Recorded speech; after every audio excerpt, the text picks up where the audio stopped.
Yo quería pues tomar una lectura que está en el Viejo Testamento, el libro de Daniel, el capítulo 6, versículo 1 en adelante. Esa es la historia de un hombre que entró a tierra ajena y el Señor pues no lo abandonó, porque era un hombre que tenía una relación con Dios. Más luego vamos a leer cómo era la relación de este hombre. Pero era una persona que tenía amistad con Dios.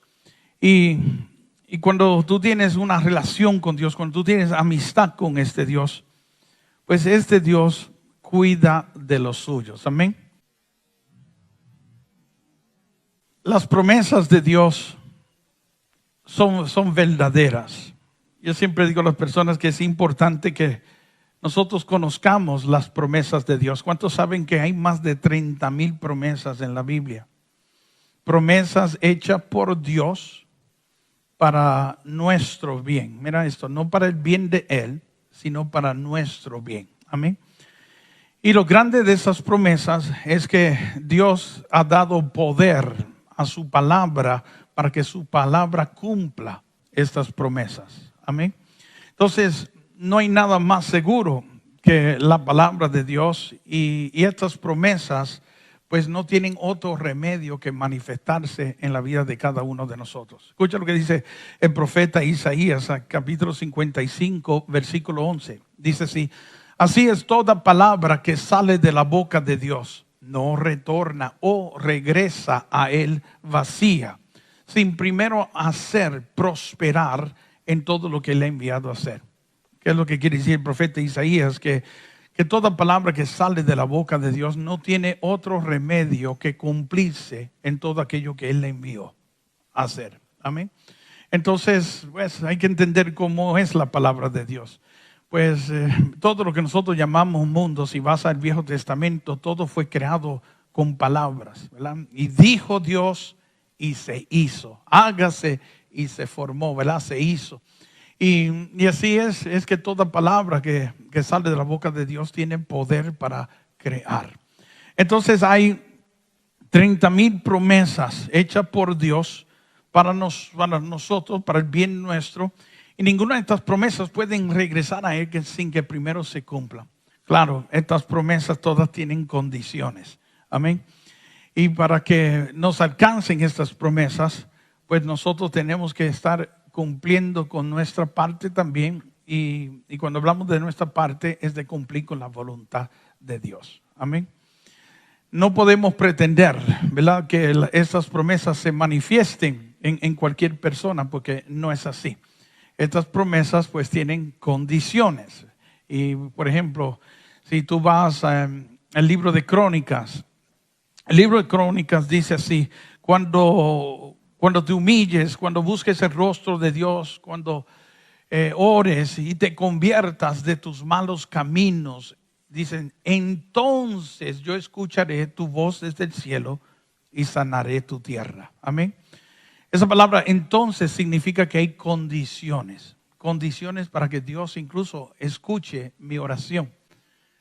A veces nos preguntamos por qué Dios no escucha mi oración, ¿verdad? Porque le pido, le hablo y parece como que si no estuviera pendiente de mí, o como que no se preocupara de mí.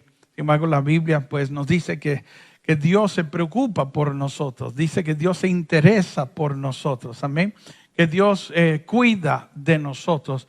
Pero a veces nosotros queremos, ¿verdad?, toda esa protección de Dios, queremos tener la atención de Dios o el interés de Dios en nuestra vida, pero viviendo distanciados de Él, y no es así como funciona. Él está hablando de unas condiciones que nosotros tenemos que cumplir. En el caso de Crónicas, pues está hablando de que nos tenemos que humillar, de que tenemos que buscar su rostro, de que tenemos que orar y que tenemos que convertirnos, ¿verdad?, de nuestros malos caminos para que Él escuche nuestra oración. Si estamos cumpliendo con todas esas cosas, pues entonces Dios está atento a nuestra súplica, que siempre nos está escuchando. pero no estará atento hasta que nosotros estemos cumpliendo con las cosas que nosotros tenemos que cumplir. Entonces Él la escuchará y se manifestará en ella. Las promesas de Dios son así.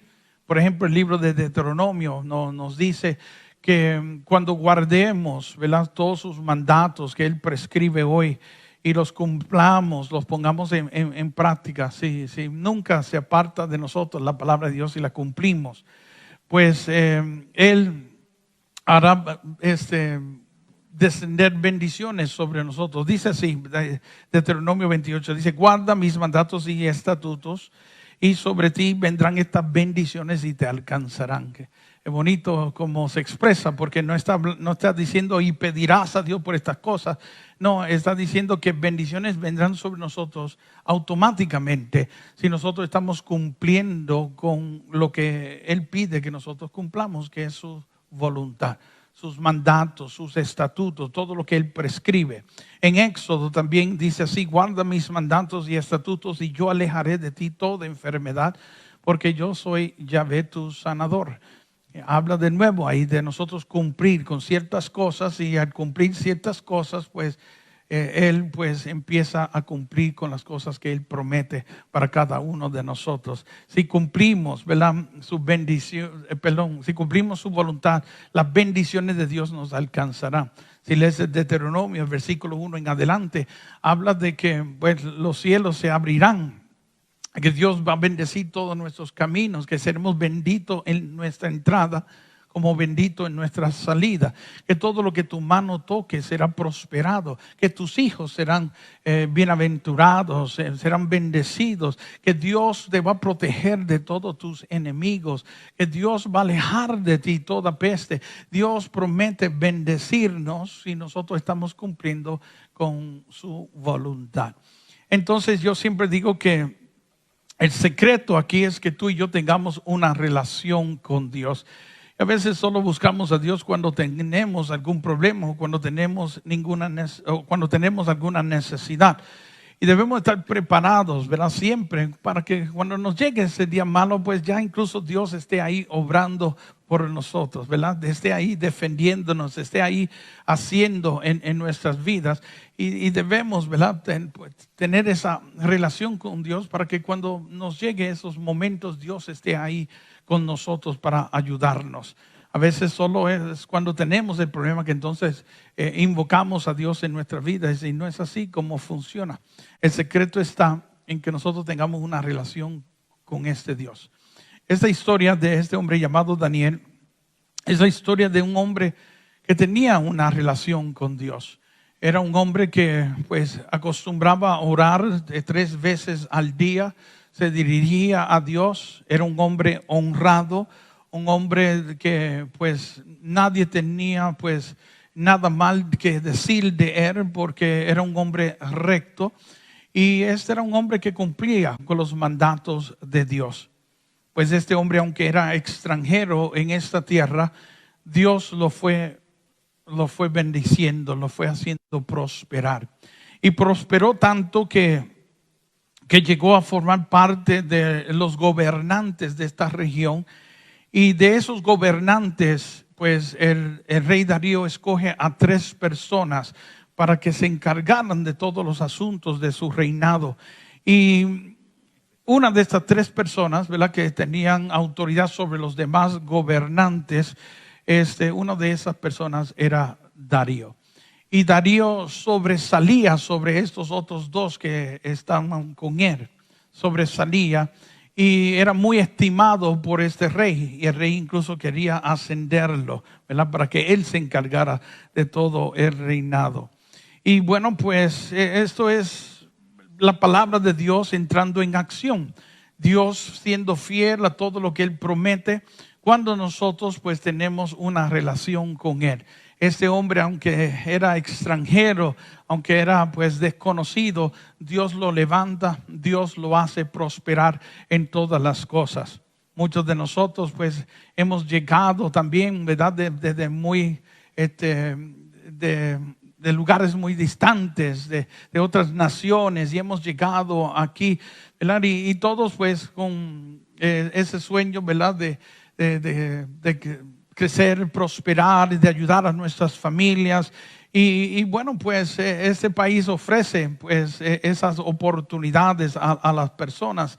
Y yo creo que pues el secreto está aquí, no está tanto en lo que este país puede ofrecer, sino en nuestra relación que nosotros tenemos con Dios. Y eso es algo que es muy importante, porque a veces nosotros venimos con riquezas de nuestros países, que es nuestra fe. Y a veces al llegar a este país, pues nos olvidamos de nuestra verdadera riqueza, que es la fe. Y a veces cambiamos nuestra fe por el Dios dólar. Y yo siempre digo a las personas, mira, por nada en este mundo hagan eso, porque el secreto está en la fe que nosotros tenemos en Dios. San Juan Pablo II decía que la esperanza de la iglesia estaba en Latinoamérica y en África, porque era donde la fe era fuerte, donde la fe era de verdad. Y de verdad, pues yo que viajo todos los fines de semana, bueno, antes de la pandemia, viajaba todos los fines de semana a todos estos países de Latinoamérica en especial. Y yo pude experimentar todas estas cosas que pues hablaba San Juan Pablo II. Y que la esperanza de la iglesia estaba en Latinoamérica, porque uno veía una fe rica, una fe inocente, una fe de verdad, ¿verdad? No solo de boca, sino personas que verdaderamente creían en Dios. Entonces, mira, esto es algo que vamos a estar experimentando, pero de nada, pues, esto debe robarnos nuestra fe.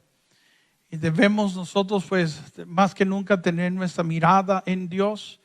Creo que Dios está permitiendo todo esto para que nosotros nos convirtamos al Señor, para que nos volvamos al Señor. Y ¿sabes qué? Nos está protegiendo de cosas peores. Si nosotros de esta no aprendemos, mi querido hermano, de la otra nadie se va a salvar.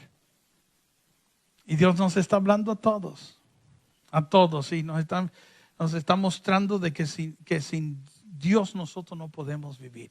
Si Dios no está en la construcción, si Dios no está en la obra, si Dios no está en nuestras vidas, mi querido hermano, pues nada podemos alcanzar.